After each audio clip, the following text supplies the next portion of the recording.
ठिठुरन में जहां तेजस्वी room heater में बैठे हैं, चिराग पेरिस घूम रहे हैं, भाजपा के नेता सबूत मांग रहे हैं, नीतीश कुमार यात्रा कर रहे हैं, वहां पर एक नेता है बिहार में जो हमारे साथ गांधी मैदान में गांधी मूर्ति के नीचे बैठ सकता है, आमरण अनशन कर सकता है, गिरफ्तारी दे सकता है, और वो नेता सिर्फ और सिर्फ प्रशांत किशोर। क्योंकि 1974 के बाद ये पहली बार हो रहा है बिहार में कि छात्रों के लिए कोई गांधी मैदान में गांधी मूर्ति के नीचे बैठकर आमरण अनशन कर रहा है। प्रशांत किशोर के पहले सिर्फ और सिर्फ जयप्रकाश नारायण ने किया था।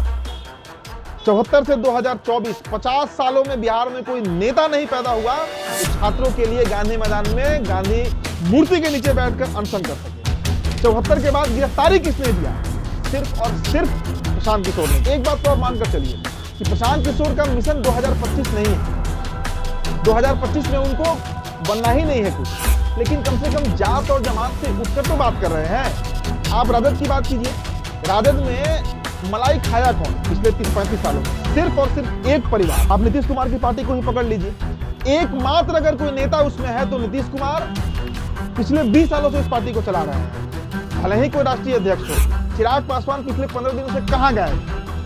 वो भी वही राजनीति है, ट्रेडिशनल पॉलिटिक्स, 5% पासवान वोट, उसी पर खेलना है, जीवन भर खेले इनके पिताजी, अब ये खेलेंगे। दोस्तों नमस्कार, आप सभी का हम स्वागत करते हैं द बिहार टॉप में। मेरा नाम उदित तारन है। दोस्तों इस वीडियो में हम कोई नीतीश कुमार, कोई चिराग पासवान, पप्पू यादव, कांग्रेस, बीजेपी, आरजेडी, सम्राट चौधरी पर बात करने नहीं आए हैं, और आपसे आग्रह है, हाथ जोड़कर रिक्वेस्ट है कि आप इस वीडियो के अंत तक बने रहिएगा, हमारी बातों को सुनिएगा, क्योंकि ये खबर नहीं है, ये बिहार में एक जो बदलाव की बयार बही है उसकी तस्वीर हम आपको दिखाना चाहते हैं। हम चाहते हैं कि आप उस बिहार को देखिए जिसमें एक प्रशांत किशोर जैसा नेता आ गया है, और हम प्रशांत किशोर की प्रशंसा भी नहीं करने आए हैं। जो बदलाव हो रहा है, जो बदलाव का बयार बह रहा है, उसकी एक झलक, एक तस्वीर आपको हम दिखाना चाहते हैं। दोस्तों बिहार की पहचान क्या है? बिहार से बाहर बिहार की राजनीति को लोग कैसे जानते हैं? बड़े बड़े एंकर किस बात पर चर्चा करते हैं नेशनल टीवी में बैठकर? डिबेट किस बात पर होती है? जातीय समीकरण का, क्षेत्रवाद, जातिवाद, इसकी ही चर्चा होती है। जितने भी नए पॉलिटिशियंस बिहार में एंटर किए हैं, आप मुकेश सहनी की बात कर लीजिए, मांझी जी अपनी पार्टी बनाते हैं, किस बुनियाद पर ये पार्टियां बनती हैं? जात के आधार पर। आज निषाद आंदोलन के लिए, निषाद आरक्षण के लिए लड़ रहे हैं मुकेश सहनी।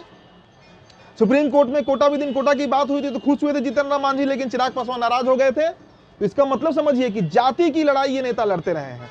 क्षेत्रवाद हावी रहा है। कहा जाता था कि लालू यादव के समय सारण प्रमंडल के नेता कोई थे तो प्रभुनाथ सिंह थे, साहबुद्दीन थे, दरभंगा में अब्दुल बारी सिद्दीकी हुआ करते थे, शाहबाद में जगदानंद सिंह थे।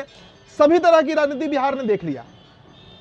आज के डेट में अगर बात कीजिए तो आपको मैं एक उदाहरण देता हूं कि बिहार में क्या चल रहा है। देखिए दोस्तों, जगन्नाथ मिश्रा आपको याद होंगे, बड़े बदनाम रहे अपने समय में। कारण क्या था कि सचिवालय में कोई भी वैकेंसी आती थी या बिहार सरकार के किसी भी विभाग का कोई वैकेंसी आती थी दोस्तों, तो उसमें 25% सीट वो पहले ही बुक कर दिया करते थे। किसके लिए?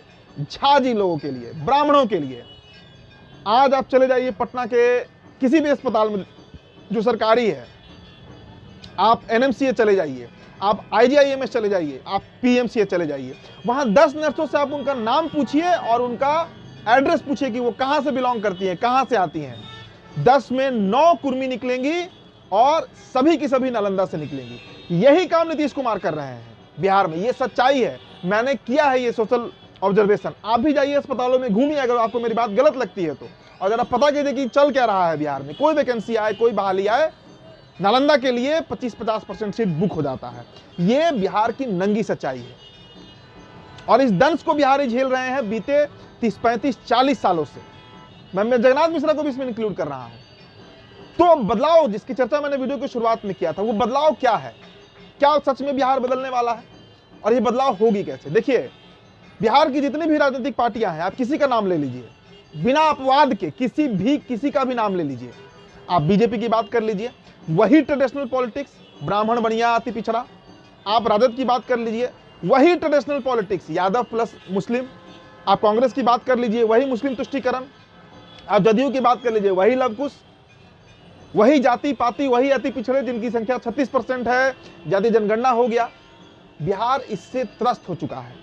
बीते 35-40 सालों में बिहार भूखा स्टेट बना है, बिहार बेरोजगार स्टेट बना है, बिहार पलायन स्टेट बना है, पलायन करने वालों का स्टेट बना है, बिहार दूसरे राज्यों को लेबर सप्लायर स्टेट बना है। इस बात से आप इनकार नहीं कर सकते हैं। अब देखिए, ये बातें अगर डंके की चोट पे कोई कह रहा है इस वक्त बिहार में, तो वो सिर्फ और सिर्फ प्रशांत किशोर है। अब प्रशांत किशोर की चर्चा में क्यों महत्वपूर्ण हो जाते हैं? प्रशांत किशोर की चर्चा हम इसलिए लगातार कर रहे हैं क्योंकि 1974 के बाद ये पहली बार हो रहा है बिहार में कि छात्रों के लिए कोई गांधी मैदान में गांधी मूर्ति के नीचे बैठकर आमरण अनशन कर रहा है। प्रशांत किशोर के पहले सिर्फ और सिर्फ जयप्रकाश नारायण ने किया था। 74 से 2024 50 सालों में बिहार में कोई नेता नहीं पैदा हुआ जो छात्रों के लिए गांधी मैदान में गांधी मूर्ति के नीचे बैठकर अनशन कर सके। 74 के बाद गिरफ्तारी किसने दिया? सिर्फ और सिर्फ प्रशांत किशोर ने दिया।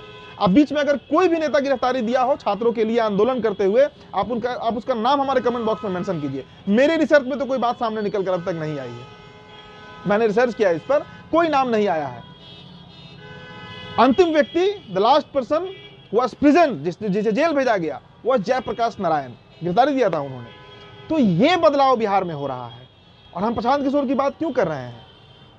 प्रशांत किशोर बीपीएससी अभ्यर्थियों के लिए आज आंदोलन कर रहे हैं। हो सकता है कि 1-1.5 महीने के बाद वो किसानों के लिए आंदोलन करने बैठ जाएं।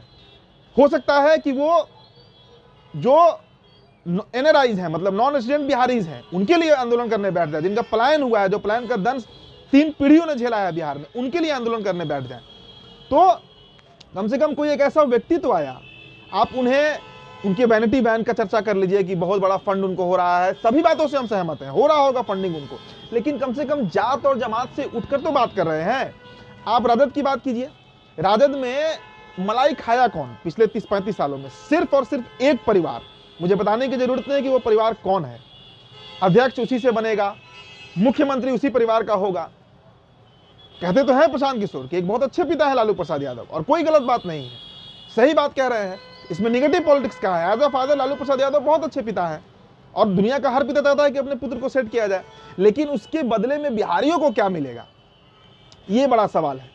इसके अलावा आप नीतीश कुमार की पार्टी को ही पकड़ लीजिए, एकमात्र अगर कोई नेता उसमें है तो नीतीश कुमार पिछले 20 सालों से इस पार्टी को चला रहे हैं। भले ही कोई राष्ट्रीय अध्यक्ष हो, राष्ट्रीय अध्यक्ष तो खुद ही है, गद्दी पर नीतीश कुमार ही रहेंगे। और अब उनके बाद देखिएगा उनके सुपुत्र निशांत ही गद्दी पर बैठेंगे, किसी दूसरे को नीतीश गद्दी नहीं देने जा रहे हैं। आप बीजेपी की बात कर लीजिए, 25-30 सालों से पिछलग्गू बनकर घूम रही है। जो उनके वोटर हैं, जो सवर्ण समाज के लोग हैं, जो बनिया समाज के लोग हैं, वो किधर जाएंगे? तो एक ऐसा माहौल अब बिहार में तैयार हो रहा है कि वैसे सभी लोग जो अपने अपने कैडर पार्टी से, मतलब जिस पार्टी को कैडर वोटर रहे हैं, उनसे त्रस्त हो चुके हैं, उनके लिए एक ऑप्शन के रूप में उभरे हैं प्रशांत किशोर। और देखिए सकारात्मक राजनीति हो रही है। बीपीएससी आंदोलन बिहार में ऐतिहासिक आंदोलन बन गया। पिछले 5 दिनों से पूरे बिहार और पूरे देश की नजर प्रशांत किशोर पर टिकी हुई है। आप वैनिटी बैन की चर्चा कीजिए, खबर बना, मुझे कोई इनकार नहीं है, हो सकता है कि उनको फंडिंग हो रहा हो, हम इस बात से भी इनकार नहीं करेंगे, लेकिन बदलाव तो सकारात्मक है। कम से कम कोई नेता छात्रों के साथ इस 7-8 डिग्री के टेम्परेचर में गांधी मैदान में बैठ तो सका। आराम से रूम हीटर जलाकर और ट्वीट करने से नेता थोड़ी कोई बन रहा है बिहार में। ये तो पिताजी की विरासत है, वो गद्दी है जो संभालना है, तो मजबूरी में भी कुछ लोग नेता बने हुए हैं। चिराग पासवान पिछले 15 दिनों से कहां गायब है? और वो भी वही राजनीति है, ट्रेडिशनल पॉलिटिक्स, 5% पासवान वोट, उसी पर खेलना है। जीवन भर खेले उनके पिताजी, अब ये खेलेंगे। देखिए मेरे सब थोड़े कटु हो सकते हैं, मैं इसके लिए हाथ जोड़कर माफी चाहूंगा, लेकिन ये बिहार की नितांत सच्चाई है। The last truth of Bihar यही है कि यहाँ पर सिर्फ जाति और जमात और क्षेत्र के नाम पर राजनीति होते रहा है, और आगे भी इसी का रास्ता प्रशस्त कर रहे हैं ये राजनेता, ताकि 2-4-10-25 परिवार जो हैं वो इसका सत्ता का मलाई खा सके।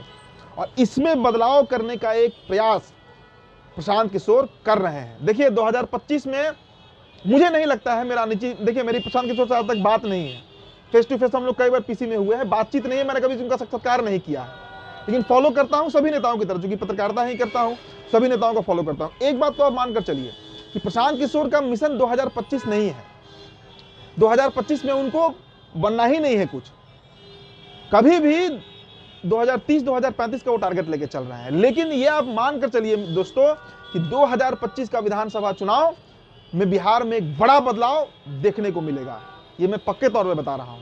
पार्टी की स्थापना की उन्होंने जनसुराज, और उस पार्टी का देखिए अध्यक्ष कौन बना, खुद नहीं बने, ये आरजेडी नहीं है जहां लालू जी बनेंगे फिर तेजस्वी बनेंगे, ये आरजेडी नहीं है, ये लोजपा नहीं है जहां रामविलास बनेंगे फिर चिराग बनेंगे, ये जनसुराज है। यहाँ पर। और देखिए इसे भी बड़ी बात, उनको ब्राह्मण होने का दोष लगाया जाता है कि पंडित जी हैं। भाई वो ब्राह्मण कुल में पैदा हुए, इसमें उनका क्या दोष है? हो सकता था वो यादव भी होते, हो सकता था कि वो दलित भी हो सकते थे, इसमें उनकी कहाँ गलती है? कम से कम बिहार बदलने की तो बात कर रहे हैं। आज तक उनकी पार्टी में मैं इस बात को दावे के साथ कह सकता हूं कि उनकी पार्टी में आप एक मतलब मिशन बताइए, एक एजेंडा बताइए जहां पर आपको लगा हो कि वो सवर्णों की पार्टी है। एक जगह बता दीजिए। दलित को बनाया गया है पार्टी का भी अध्यक्ष, और वो भी कोई अनपढ़ दलित नहीं है, पढ़े लिखे रिटायर्ड अधिकारी हैं, यूपीएससी क्वालिफाई किए हुए अधिकारी हैं, उनको बनाया गया है। तो जाति और जमात से उठकर एक नई तरह का राजनीति करने का एक प्रयास जो है वो प्रशांत किशोर कर रहे हैं। और हमने शुरू में कहा कि देखिए हम उनकी प्रशंसा करने नहीं आए हैं। जिस समय हमें लगेगा, और हमने उनके खिलाफ भी कई वीडियो किया है, कई वीडियो हमने, जिस दिन पटना में वाटर कैनन चला, हमने सबसे पहले नकारात्मक और निगेटिव खबर हमने प्रशांत किशोर के खिलाफ चलाया था, जब बिहार टॉप पर ही चला था। लेकिन अब जो माहौल बन रहा है, छात्रों को एक बल मिला है, बिहार के बच्चों को एक बल मिला है, अभ्यर्थियों को एक बल मिला है कि हमारे लिए भी कोई एक नेता खड़ा होगा। इस ठंड में, ठिठुरन में, जहां तेजस्वी रूम हीटर में बैठे हैं, चिराग पेरिस घूम रहे हैं, भाजपा के नेता सबूत मांग रहे हैं, नीतीश कुमार यात्रा कर रहे हैं, वहां पर एक नेता है बिहार में जो हमारे साथ गांधी मैदान में गांधी मूर्ति के नीचे बैठ सकता है, आमरण अनशन कर सकता है, गिरफ्तारी दे सकता है, और वो नेता सिर्फ और सिर्फ प्रशांत किशोर है। इसलिए मैंने वीडियो की शुरुआत में आपसे कहा कि बिहार एक बदलाव की तरफ बढ़ रहा है, जो जाति जमात के ऊपर से होगा। बीपीएससी में जो 4-4.5 लाख एस्पायरेंट है, उसमें क्या सिर्फ सवर्ण समाज के बच्चे होंगे? ओबीसी के नहीं होंगे। 50% से अधिक ओबीसी के बच्चों ने फॉर्म भरा था। सबका करियर स्टेक पर है, सभी पलायन करेंगे, सभी वो दर्द वो दर्द झेलेंगे। तो जाति बंधन धीरे धीरे टूटेगा बिहार से। देखिएगा ये एक नए बिहार का निर्माण होगा। और इसमें अगर प्रशांत किशोर जैसा, देखिए मैं चूंकि खुद बिहारी हूं, इसलिए पत्रकार से पहले मैं बिहारी हूं, इसलिए मैं इस वीडियो को कर रहा हूं ताकि आपसे, ये मैंने पहले बताया था कि ये स्टोरी नहीं है, ये मेरे मन का भाव है जो मैं साझा करने आया हूं। क्योंकि बिहार आज थक चुका है, ऊब चुका है, बूढ़ा राज्य बना हुआ है। आप जाइए, आप ट्रेन टिकट का टिकट लीजिए, आपको समझ आएगा 10 दिन वेटिंग रहता है, टिकट अवेलेबल ही नहीं है। क्योंकि बिहार के बच्चों को बाहर जाना है पढ़ने के लिए। बिहार में ना पढ़ाई है, ना दवाई है, ना शिक्षा है, ना रोजगार है। बिहार में कुछ है नहीं। यहाँ है तो बस जातिवाद। काराकाट से कौन कुशवाहा लड़ जाए, बक्सर से कौन पंडित जी लड़ जाए, पूर्णिया से कौन यादव लड़ जाए, मधेपुरा गोप का है तो मगध डिवीजन से भूमिहार कौन लड़ जाए, तो बेगूसराय भूमिहारों का है। यही चलता है बिहार में। लेकिन इससे बिहार का बेड़ा ही गर्क हुआ है आज तक। तो उस पूरे परिदृश्य में अगर कोई बदलाव करना चाह रहा है तो मुझे लगता है निजी तौर पर कि उसका स्वागत करना चाहिए। और जहां तक वैनिटी वैन का मामला है दोस्तों, देखिए जिस दिन किसी करप्शन में, किसी भी तरह के मामले में अगर प्रशांत किशोर फंसेंगे, दिखेंगे, तो सबसे पहले हम ही सवाल उठाएंगे। लेकिन बीपीएससी आंदोलन ने बिहार में ट्रेंड सेट किया कि बच्चों के साथ भी कोई नेता खड़ा है। चलिए, तो आपकी जो प्रतिक्रिया होगी हमारे कमेंट बॉक्स में आप जरूर दीजिएगा। और हमारा वो सवाल बना रहेगा कि 74 से 24 के बीच क्या कोई नेता कभी बच्चों के लिए, अभ्यर्थियों के लिए, छात्रों के लिए गांधी मैदान में आमरण अनशन पर बैठा था जयप्रकाश के बाद, प्रशांत किशोर के अलावा जो 2025 में बैठे? तो आपका जवाब हमारे कमेंट बॉक्स में आप जरूर दीजिएगा। चलिए, बहुत बहुत शुक्रिया।